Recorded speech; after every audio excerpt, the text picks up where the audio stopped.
Selamat pagi, mahasiswa semuanya. Bertemu kembali dengan saya di mata kuliah pengantar bisnis manajemen. Ya, oke. Ini kan kalian semua mahasiswa baru ya. Jadi selamat memasuki perkuliahan di semester ini ya. Oke, mohon maaf saya hari ini tidak bisa langsung memberikan materi, tetapi melalui video. Ya, kenapa? Karena kebetulan jadwal saya berbenturan dengan sebuah acara diklat. Ya, baik mahasiswa semuanya, sebelum memulai materi, saya akan sedikit memberikan informasi atau pengumuman mengenai jadwal perkuliahan. Ya, jadi ini jadwal perkuliahan kita pengantar bisnis manajemen untuk hari Senin. Ya, itu adalah manajemen 2. Ya, jam 9.30 sampai jam 12.00. Mata kuliah ini tidak saya ampu sendiri, tetapi tim teaching, yaitu saya bersama dengan Pak Seno dan Pak Sahla. Kebetulan koordinatornya adalah Pak Seno, koordinator mata kuliah. Apa artinya koordinator mata kuliah? Jadi yang mengatur perkuliahan ini, yang membuat jadwal adalah Pak Seno. Juga termasuk nanti ketika ada sesuatu yang usulan atau pertanyaan mengenai perkuliahan, itu nanti mahasiswa bisa bertanya langsung kepada Pak Seno. Misalkan nanti pada waktu melihat nilai begitu ya, atau presensi loh, presensi saya kok ada yang kurang, nilai kok ada yang kurang begitu ya, bisa langsung tanya ke koordinator begitu ya. Jadi koordinator itu tugasnya adalah mengatur jadwal sekaligus juga menjadi penanggung jawab untuk penilaian ya, termasuk juga presensi. Oke, ini jadwal saya dapat dari Pak Seno yang sudah memplotting. Jadi pertemuan pertama, kedua, ketiga, dan keempat itu adalah tugas saya, Pak Felix. Ya, nah, jadi saya pertemuan satu hari ini, lanjut ke pertemuan ke-5 ya. Itu adalah saya, pertemuan pertama temanya tentang pengantar bisnis dan manajemen, etika bisnis dan tanggung jawab sosial. Kemudian pertemuan kedua bicara soal kepemilikan usaha. Pertemuan ketiga kita akan membahas mengenai proses manajemen, yaitu menciptakan organisasi yang fleksibel. Kemudian pertemuan keempat, ya, merekrut dan mempertahankan karyawan terbaik, memotivasi dan memuaskan karyawan serta tim. Kemudian dilanjutkan pertemuan kelima adalah kuis besar 1. Jadi kuis besar 1 nanti akan ada semacam ulangan begitu ya. Kalau kamu waktu SMA dulu itu namanya ulangan begitu ya. Nah, materinya adalah pertemuan 1, 2, 3, 4 ya. Jadi materi 4 bab ini menjadi bahan untuk kuis besar 1 ya. Oke, lanjut pertemuan ke-6, 7, 8, 9 dan 10 itu bersama dengan Pak Seno. Ya, pertemuan ke-6 akan membahas soal memilih informasi dan e-bisnis ya, menggunakan informasi akuntansi. Kemudian pertemuan ke-7 memproduksi barang dan jasa berkualitas. Pertemuan ke-8 membangun hubungan pelanggan melalui pemasaran efektif dan seterusnya. Pertemuan ke-9 bicara soal grosir, retail, distribusi fisik dan seterusnya ya. Kemudian dilanjutkan kuis besar 2. Sama, jadi kuis besar 2 itu adalah ulangan ya. Kalau zaman kamu SMA dulu namanya ulangan. Materinya apa? Materinya bab ya, 4 bab ya. Jadi bab 6, 7, 8, 9 ya. Oke. Lanjut kemudian pertemuan ke-11 ini bersama dengan Pak Sahala. Materinya adalah mengenai bisnis dalam konteks global. Pertemuan ke-12 memahami uang, perbankan, dan kredit. Pertemuan ke-13 memahami keuangan pribadi dan investasi. Pertemuan ke-14 manajemen keuangan. Pertemuan ke-15 adalah kuis besar 3. Sama, jadi materinya adalah 4 bab begitu ya. Kemudian dilanjut dengan UAS ya. Inilah adik-adik mahasiswa materi dari mata kuliah pengantar bisnis manajemen. Jadi secara umum ada 12 bab ya. bab 1 sampai dengan 4 nanti bersama dengan saya, bab 5 sampai dengan bab 8 bersama dengan Pak Seno, bab 9 sampai dengan 12 bersama dengan Pak Sahala. Ya. Oke, itu informasi dari saya mengenai perkuliahan begitu ya. Oke, kalau ada pertanyaan selama pembelajaran bersama dengan saya, ya silahkan boleh kontak di WA saya. Nomor WA saya adalah 081 705 kosongnya 4 kali 9. Ya, saya ulang 081 705 kosongnya 4 kali 9. Ya, oke, 11 digit nomor lama soalnya ya. Oke, baik mahasiswa, itu informasi mengawali perkuliahan kita kali ini dan akan saya lanjut bab 1 ya. Bab 1 mengenai ya ini bisnis manajemen, etika bisnis dan CSR ya. Waduh, judulnya ini kok panjang ya. Judulnya ada 4, berarti ada 4 hal yang akan dibahas ya. Pertama mengenai bisnis, ya, apa itu bisnis? Ya, sekilas. Kemudian manajemen, apa itu manajemen? Fungsi manajemen apa? Kemudian etika bisnis, jadi bisnis yang etis itu seperti apa? Dan yang terakhir adalah CSR, gitu ya. Oke, jadi 4 hal ini akan menjadi pembahasan kita kali ini. Oke, langsung saja. Jadi sasaran pembelajaran kita kali ini adalah mengenai pengertian bisnis dan ruang lingkupnya, pengertian manajemen dan fungsinya, pengertian etika dan etika bisnis, teori-teori etika bisnis, kemudian tanggung jawab sosial atau CSR ya. Terus biaya-biaya yang harus dikeluarkan perusahaan untuk tanggung jawab sosial atau CSR. Baik, buku ya, buku pegangan itu ada banyak sekali. Bisa kalian pilih sendiri ya. Pak, aku mau beli, boleh ya. Bukunya Pengantar Bisnis Manajemen begitu ya. Ada banyak sekali ya. Kalau pengen punya buku pegangan silahkan.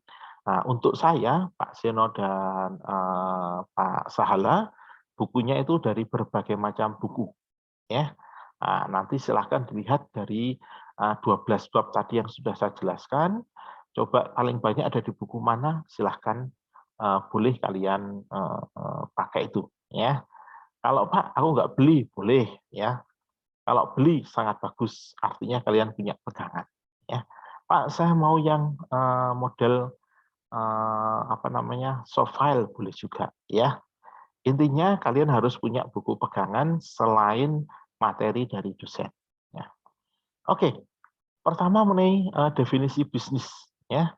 Jadi sebenarnya ada banyak definisi tentang bisnis ya, dari sekian banyak buku itu akan ada banyak definisi, tetapi sederhananya bisnis bisa dipahami sebagai kegiatan ekonomi, yaitu sebuah aktivitas perniagaan, aktivitas manusia yang berhubungan dengan perdagangan. Itu hakikat dari bisnis ya. Yang terjadi di dalam aktivitas ini ya adalah tukar menukar, jual beli, memproduksi, memasarkan, bekerja, memperkerjakan dengan maksud memperoleh keuntungan. Ini adalah hakikat dari bisnis ya. Silahkan bisa dilihat dari bukunya Bertens tahun 2013 halaman 14 dan 15 ya. Bukunya Kak Bertens tentang etika bisnis ya. Di situ dijelaskan pengertian dari bisnis. Jadi sederhananya itu mahasiswa. Bisnis adalah aktivitas untuk memperoleh keuntungan. Ya, kata kuncinya itu adalah keuntungan. Ya. Oke. Nah, ini ada banyak definisi, contohnya mengenai menurut Dickes ya. Bisnis adalah aktivitas yang memiliki tujuan utama untuk mendapatkan keuntungan bagi yang menjalankannya atau berkepentingan. ya, atau menurut McNaughton, ya, bisnis adalah pertukaran barang, pertukaran uang, atau pertukaran jasa untuk mendapatkan keuntungan bagi pihak-pihak yang terlibat.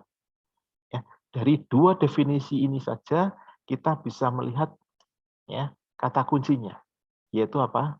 Keuntungan. Ya. Jadi hakikat dari bisnis itu adalah aktivitas mencari untung. Ya.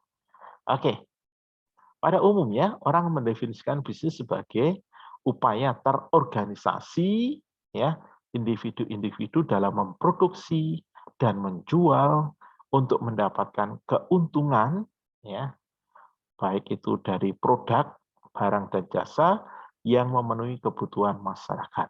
Ya, oke, ini dari buku Pret dan kawan-kawan yang berjudul Pengantar Bisnis. Ya, nah, di situ ada penjelasan ini. Oke, baik, itu mahasiswa hakikat dari sebuah bisnis, kata kuncinya adalah keuntungan. Ya, pertanyaannya, Pak, keuntungan itu apa sih? Keuntungan itu laba. Laba itu apa sih? Laba adalah sisa jumlah yang tersisa setelah semua pengeluaran bisnis telah dikurangkan dari pendapatan penjualan. Ya, oke. Jadi seperti itu. Ya, pendapatan penjualan itu pengeluaran, ya, semua pengeluaran. Jadi pendapatan penjualan dikurangi pengeluaran itu adalah keuntungan. Ya, nah, ini kalian pasti tahu. Ya, misalkan pendapatan penjualan hari ini 1.000, ya, kemudian untuk ongkosnya, ya, modalnya untuk mendapatkan 1.000 tadi kamu mengeluarkan 700. Maka 1.000 kurangi 700 sama dengan sisanya 300, itu adalah keuntungan. Ya, oke.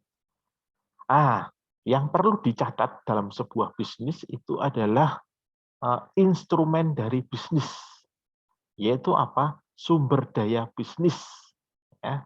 Sebuah bisnis harus mengkombinasikan keempat sumber daya secara efektif agar dapat berhasil, yaitu sumber daya manusianya, sumber daya materialnya, sumber daya informasi, dan sumber daya finansial. Jadi 4 instrumen ini adalah hal-hal yang membentuk sebuah bisnis. Ya, nah, bisnis ini mengkombinasikan 4 hal ini, dan 4 hal ini perlu diperhatikan. Ya. Oke, fungsi bisnis. Ya, dalam bukunya The World of Business, ya, Steinhoff menyatakan bahwa sebuah bisnis memiliki 3 fungsi utama, yaitu mencari bahan baku, mendistribusikan produk kepada konsumen, dan yang ketiga, mengolah bahan baku menjadi produk jadi. Ya, ini fungsi bisnisnya. Ya, fungsi dari sebuah bisnis. Oke. Nah, kalau tadi, ya, ini adalah fungsi bisnis secara umum, ya, menurut Steinhoff, ya. Ini yang fungsi bisnis dari perspektif operasional. Ya, pada umumnya dibagi menjadi 4, yaitu fungsi produksi. Ya, produksi itu apa? Ya, menghasilkan barang atau jasa. Kemudian fungsi distribusi, yaitu mendistribusikan barang atau jasa. Yang ketiga fungsi penjualan, dan yang keempat fungsi pemasaran, yaitu fungsi bisnis yang berkaitan dengan menyimpan dan memasarkan barang. Ya, nah, ini jadi fungsi bisnis dari perspektif operasional itu ada 4. Ya. Kemudian tujuan bisnis. Ya, tentunya tadi di awal sudah dikatakan tujuan dari sebuah bisnis itu adalah mencari keuntungan. Apakah itu menjadi tujuan yang satu-satunya? Tidak. Ya, ada tujuan yang lainnya, yaitu mempertahankan kelangsungan hidup perusahaan sebisa mungkin perusahaan tuh ingin abadi. Abadi itu apa? Hidupnya lama. Ya, nah ini menjadi tujuan yang kedua. Yang ketiga adalah pertumbuhan perusahaan dan yang keempat adalah CSR atau tanggung jawab sosial. Ya, baik. Nah, sekarang jenis-jenis bisnis. Ya, kalau tadi kita sudah bicara mengenai hakikat pengertiannya, ya, kemudian tujuannya, ya. Berikutnya adalah jenis-jenis bisnis, ya. Oke. Jenis-jenis bisnis itu apa saja? Ya banyak sekali, ya. Jenis bisnisnya mulai mau dari perspektif apa, ya. Produknya bisa dilihat dari perspektif produk, maka jenis bisnis ada dua, yaitu bisnis barang dan bisnis jasa. Bisnis barang pun banyak sekali, ya. Barang apa? Barang pokok, ya, barang jadi, dan seterusnya. Nah, oke, saya tidak akan menjelaskan ini. Silakan, ini menjadi tugas pribadi. Coba ya sebutkan jenis-jenis bisnis, ya. Oke, silahkan dicari sendiri. Nanti pertemuan berikutnya kita akan berdiskusi atau mendiskusikannya, ya. Oke, poin pertama bisnis, ya, itu gambaran singkat sudah kalian dengar, ya. Saya berharap kalian bisa cukup memahami. Yang kedua kita akan bicara soal manajemen, ya. Manajemen itu apa sih? Ya, manajemen adalah pencapaian sasaran-sasaran organisasi dengan cara yang efektif dan efisien melalui 4 fungsinya, yaitu perencanaan, pengorganisasian, kepemimpinan, dan pengendalian. Ya, ini definisi umum dari manajemen. Fungsinya, karena kamu kuliah di prodi manajemen, maka mau nggak mau kamu harus memahami secara utuh mengenai manajemen, terutama 4 fungsi manajemen. Biasanya nanti kalau kompre itu akan ditanyakan. Kompre itu ujian kelulusan, ya. Nah, karena kamu prodi manajemen, apa Mas, Mbak? 4 fungsi manajemen, ya. Harus di luar kepala, ya. Apa itu fungsinya? Ada 4, yaitu perencanaan, pengorganisasian, pengarahan, dan pengendalian. Ya, oke, ini 4 fungsi manajemen. Ini 4 tugas manajer. Ya, orang yang melakukan manage, ya, itu namanya manajer. Maka manajer itu punya 4 tugas ini secara umum, yaitu perencanaan. Konkretnya apa? Misalkan saya sekarang ini contohnya misalkan diangkat menjadi manajer dari sebuah bisnis makanan. Maka tugas saya yang pertama adalah perencanaan. Saya harus membuat planning. Ya, seperti apa produksinya, seperti apa penjualannya, seperti apa pembayarannya. Itu sudah harus ada perencanaan. Yang kedua, pengorganisasian. Oke, saya organisasi. Rencana 1 soal produksi, nanti buat makanannya jam sekian-sekian, seperti ini. Ya, di planningnya. Kemudian pembayarannya nanti lewat ini. Prosesnya seperti ini. Penjualannya, ya misalkan. Caranya adalah seperti ini. Misalkan, 3 planning. Ya, 3 perencanaan. Maka pengorganisasian, oke. Soal produksi tadi tak kasih ini siapa? Oh, si A. Oke, A tolong ya. Kamu handle soal produksi, ya. Seperti yang saya planningkan tadi, bla bla bla bla. Kamu sekarang yang saya kasih tanggung jawab. Oke.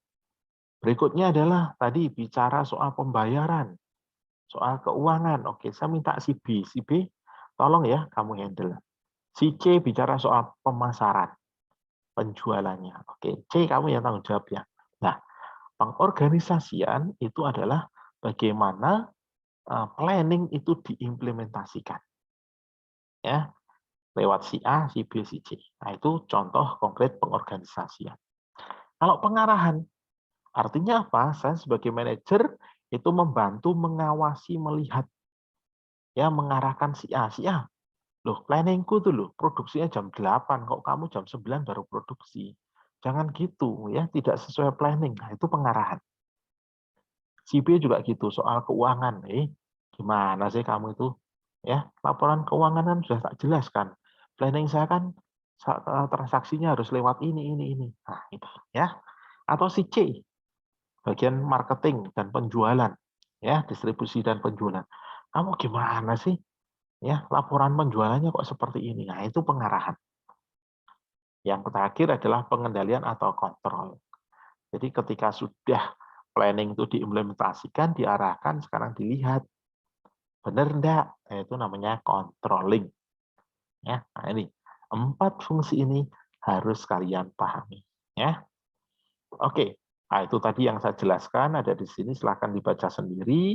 Ya, fungsi perencanaan itu seperti apa, pengorganisasian seperti apa, pengarahan itu seperti apa, pengendalian seperti apa. Ya, silahkan. Ini nanti ada PDF-nya. Silahkan dibaca. Ya. Berikutnya ini catatan, yaitu keterampilan manajerial. Jadi keterampilan yang harus dimiliki oleh seorang manajer itu ada 3, keterampilan konseptual, yang kedua keterampilan interpersonal, dan yang ketiga keterampilan teknis. Sorry, itu salah tulis ya, bukan konseptual tapi konseptual. Ya. Apa itu keterampilan konseptual? Ya, keterampilan membuat konsep, perencanaan, planning. Ya. Seorang manajer itu harus bisa berimajinasi, ya, membuat planning. Ya. Yang kedua keterampilan interpersonal, ya, karena salah satu fungsi manajerial tadi adalah soal controlling, kemudian soal apa namanya tadi pengarahan, mengarahkan, ya, maka dia akan ketemu dengan banyak orang. Maka dibutuhkan yang namanya keterampilan interpersonal. Bagaimana memahami masing-masing orang, masing-masing person, masing-masing personal. Ya, ini dibutuhkan. Ya. Bagaimana sih manajer tuh ngomong dengan si A tadi, si B, si C. Itu harus punya keterampilan sendiri. Si A, si B, si C kan ini manusia yang unik, berbeda. Maka dia harus punya keterampilan bagaimana memperlakukan secara bijak 3 orang yang berbeda ini. Ya.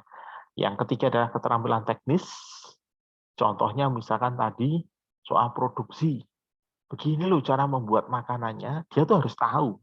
Sebelum mendelegasikan kepada si A tadi yang memproduksi, dia harus tahu dulu teknisnya seperti apa.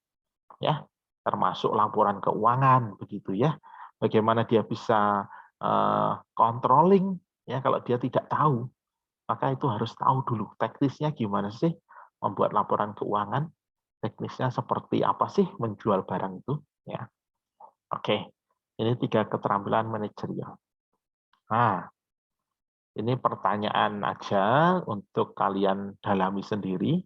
Apa sih yang harus dilakukan oleh seorang manajer dalam menjalankan tugasnya? Manajer apapun, ya. Nah, maka ingat 4 hal tadi, ya, dengan penjelasan dan contoh konkretnya, ya. Nah, ini menjadi pertanyaan untuk pendalaman, ya. Kalian harus memahami. Oke, baik. 2 hal sudah saya jelaskan. Berikutnya yang ketiga bicara soal etika bisnis dan CSR. Ya, CSR itu apa sih? Corporate Social Responsibility. Ya, jadi pembahasan saya berikutnya mengenai pentingnya etika bisnis dan tanggung jawab sosial perusahaan. Ya, pentingnya di mana etika bisnis dan CSR itu? Ya, ada 4 hal. Yang pertama, meningkatkan kepercayaan publik pada bisnis. Jadi misalkan perusahaanmu perusahaan makanan tadi, ya, ketika bisnismu itu kamu jalankan secara etis, maka publik akan percaya, maka publik akan membela kamu, maka publik akan menerima kamu. Ya, menerima perusahaan kamu berarti menerima ya produk-produk kamu. Ya, jadi tujuan yang pertama dari etika bisnis dan CSR adalah meningkatkan kepercayaan publik pada bisnis Anda. Yang kedua, berkurangnya potensi regulasi pemerintah yang dikeluarkan sebagai aktivitas kontrol. Jadi kalau misalkan semua bisnis sudah dijalankan secara etis, maka tidak akan ada yang namanya peraturan atau regulasi. Nah, regulasi dan aturan itu muncul kan karena itu menghindari ya terjadinya perilaku tidak etis. Tapi kalau udah etis ya nggak perlu namanya regulasi. Ya. Yang ketiga, menyediakan pegangan untuk dapat diterima sebagai pedoman. Jadi etika bisnis itu penting untuk pedoman. Yang keempat, menyediakan tanggung jawab atas perilaku yang tak beretika. Jadi sebagai bentuk tanggung jawab, ya, CSR dan etika bisnis. Oke, apa sih etika itu? Ya, nah ini silahkan dibaca sendiri, ya. Untuk perlu kalian pahami, etika itu sebenarnya adalah bicara soal perilaku, ya. Nah, kalau dilihat di sini definisinya adalah adat istiadat atau kebiasaan. Lah itu kan sebuah perilaku sebenarnya, ya. Adat istiadat atau kebiasaan. Jadi sederhananya etika itu adalah sebuah perilaku atau tindakan, ya. Tindakan yang apa? Tentunya adalah tindakan yang baik, ya. Ini etika, ya. Oke. Nah, bedanya etika dan moral. Jadi etika dan moral itu sama secara etimologianya, bahasanya saja. Etika itu bahasa Yunani, moral itu bahasa Latin. Ya, nah, perbedaan dalam praktisnya memang berbeda. Jadi etika itu lebih luas, ya. Moral itu bicara soal baik dan buruk. Kalau etika itu masih umum, ya, di sebuah perilaku, sebuah tindakan. Oke, nah ini bicara soal teori etika. Jadi begini, kalau bicara etika bisnis, itu berarti mengenai apa? Sebuah bisnis yang etis. Ya. Nah, pertanyaannya, Pak, bisnis yang etis itu seperti apa sih? Nah, ini ada teorinya. Teorinya yang pertama adalah teori teleologi.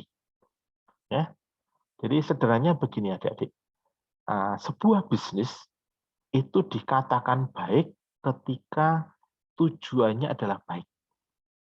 Saya ulang, sebuah bisnis itu dikatakan baik atau etis kalau tujuannya baik.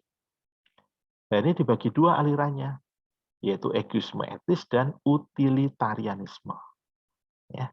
Egois etis artinya sebuah bisnis itu baik, ya, kalau tujuannya baik, ya, bagi dirinya sendiri, bagi pelaku bisnis. Ya, contohnya misalkan bisnis narkoba. Itu bisnis yang baik atau enggak? Etis atau enggak? Ya, bisa dikatakan etis dari perspektif teori egoisme etis. Loh kok bisa, Pak? Iya. Ya, karena bisnis itu tujuannya untuk baik kok. Loh, baik bagi siapa? Bagi yang pebisnis.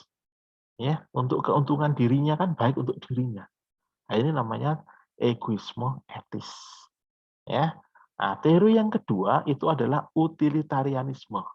Sebuah bisnis dikatakan baik atau etis kalau tujuannya baik bagi banyak orang. Nah, kalau misalkan tadi Pak, bisnis narkoba, kan etis dari egoisme etis. Baik dari perspektif egoisme etis.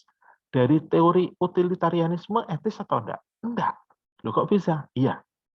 Kan bisnis narkoba itu tidak baik untuk banyak orang. Nah, itu racun kok, racun dijual. Ya, berarti mau meracuni orang. Nah, itu tidak baik bagi banyak orang. Berarti bisnis ini ya dari perspektif teori utilitarianisme tidak etis atau tidak baik. Ya, karena teori ini mengandaikan bahwa bisnis yang baik itu ketika tujuannya baik untuk banyak orang. Ya. Oke, kalau meracuni banyak orang berarti tidak baik. Nah, ya. Oke, yang kedua adalah teori deontologi. Ya. Nah, teori deontologi itu sederhananya teori kewajiban. Sebuah bisnis yang baik ketika bisnis itu menjalankan kewajibannya. Ya, kewajiban apa? Ya kewajibannya kan banyak. Misalkan salah satunya adalah bahwa produk yang dijual itu aman bagi pembeli. Ketika perusahaan itu menjalankan kewajibannya, ya produknya itu aman bagi pembeli, maka tentu saja bisnis ini dikatakan etis atau baik. Karena bisnis ini mematuhi peraturan. Contohnya, bisnismu itu membayar karyawan sesuai UMR. Ya, membayar karyawan sesuai UMR itu kan kewajiban.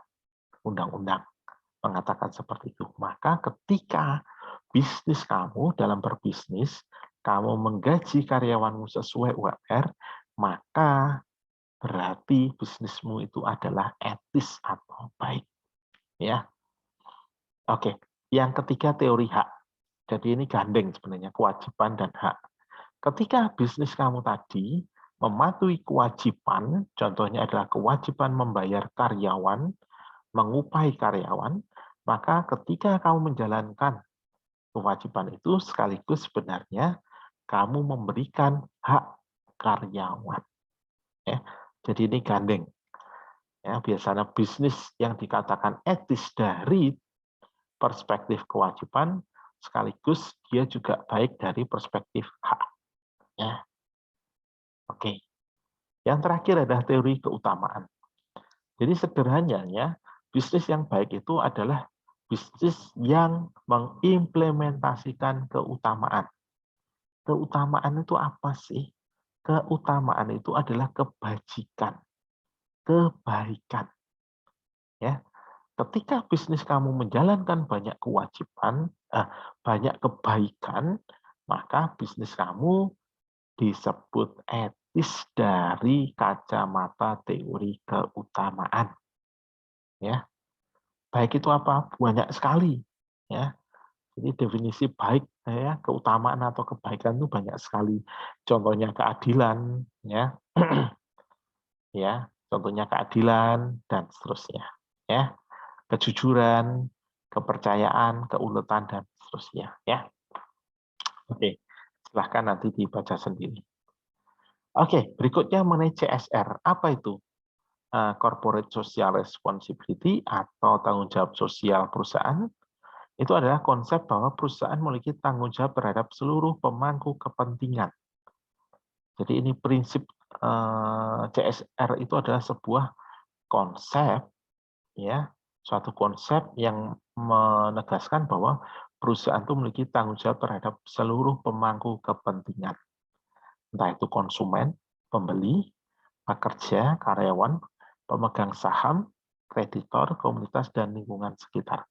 Jadi bertanggung jawab terhadap semua pemangku kepentingan. Itu adalah ya konsep dari tanggung jawab sosial perusahaan atau CSR. Ya, kayak tanggung jawab sosial kepada konsumen itu contohnya apa? Tetapkan kode etik, ya, monitor keluhan pelanggan, memperoleh umpan balik pelanggan, ya. Biasanya di produk itu dikasih nomor kontak konsumen, ya. Nah, itu ini tanggung jawab sosial pada konsumen. Tanggung jawab sosial pada pekerja, ya, bagaimana perusahaan memberikan jaminan kerja, perlindungan terhadap pelecehan seksual, mempersiapkan perlakuan yang sama, tidak ada diskriminasi, memberikan kesempatan yang sama, ya. Ini tanggung jawab kepada pekerja. Ya, pengupahan itu masuk di sini. Berikutnya tanggung jawab sosial kepada pemegang saham, yaitu meyakinkan tanggung jawab dengan melaporkan keuangan, dana yang digunakan dilaporkan secara baik. Ya. Kemudian tanggung jawab sosial kepada kreditor, yaitu kewajiban keuangan. Ya. Jadi waktunya membayar, ya, ya dibayarkan begitu ya, cicilan dibayarkan. Kemudian informasikan kreditor jika mempunyai permasalahan keuangan. Jadi kalau perusahaan kamu belum bisa nyicil ya harus disampaikan ya. Ini tanggung jawab sosial kepada kreditor. Tanggung jawab sosial kepada komunitas, ya, sponsori acara yang masyarakat lokal, sumbangan kepada masyarakat tidak mampu, sumbangkan untuk tujuan bidang pendidikan dan seterusnya. Jadi Kenapa biasanya banyak kegiatan masyarakat itu yang buat proposal ke perusahaan itu karena memang ada budgetnya. Ya. Budget apa? Tanggung jawab sosial. Kemudian terakhir, tanggung jawab sosial kepada lingkungan sekitar. Jadi pencegahan polusi udara, pencegahan polusi daratan, dan seterusnya. Intinya kita ketika berbisnis itu harus ya meninjau kembali proses produksi, ya meninjau kembali penyelenggaraan kegiatan bisnis, apakah itu sampai menciderai lingkungan sekitar atau tidak, melukai lingkungan sekitar atau tidak. Nah, ini masuk dari tanggung jawab sosial kepada lingkungan sekitar. Ya, biaya-biaya atas tanggung jawab sosial banyak sekali. Ya, kepada pelanggan itu ada biayanya, kepada pekerja ada, pemegang saham ada, lingkungan ada, komunitas ada. Ya, ini salah satu bentuk-bentuk pembiayaan CSR. Ya, contohnya misalkan kamu main di Kota Malang itu di hutan apa itu ya, dekat Ijen itu, belakang gereja Ijen, Katedral Ijen ada hutan kecil ya di situ, hutan Malabar ya kalau nggak salah. Nah, di situ tuh dibangun tempat bermain anak-anak. Nah, itu CSR juga. CSR untuk apa? Ya, itu bisa lingkungan. Ya, jadi bagaimana lingkungan kita menjadi lebih baik ya. Nah, ini CSR ya. Oke, baik mahasiswa, itu materi dari saya secara cepat saya sampaikan. PPT-nya bisa kamu lihat ya, saya sertakan juga. Kemudian jawablah pertanyaan 6 ini ya. Ini untuk review materi. Saya jadikan kuis kecil. Silahkan kamu ketik jawabannya. Kemudian filenya kamu kirim ke tugas.pakfelix@gmail.com ya, ke email ya. Jangan lupa dengan body email atau subjek KK1 PBM strip nama kamu, NIM kamu ya. Jangan hanya kirim filenya saja tanpa ada kata-kata, harus tulis. Selamat pagi Pak, selamat siang Pak, ini tugas kuis kecil 1 ya. Nah, isinya diketik tapi body emailnya subjeknya harus ada juga. KK1 PBM strip nama strip NIM ya. Kirim ke email tugas.pakfelix@gmail.com. Felix-nya pakai K loh ya, bukan pakai X ya, pakai K ya.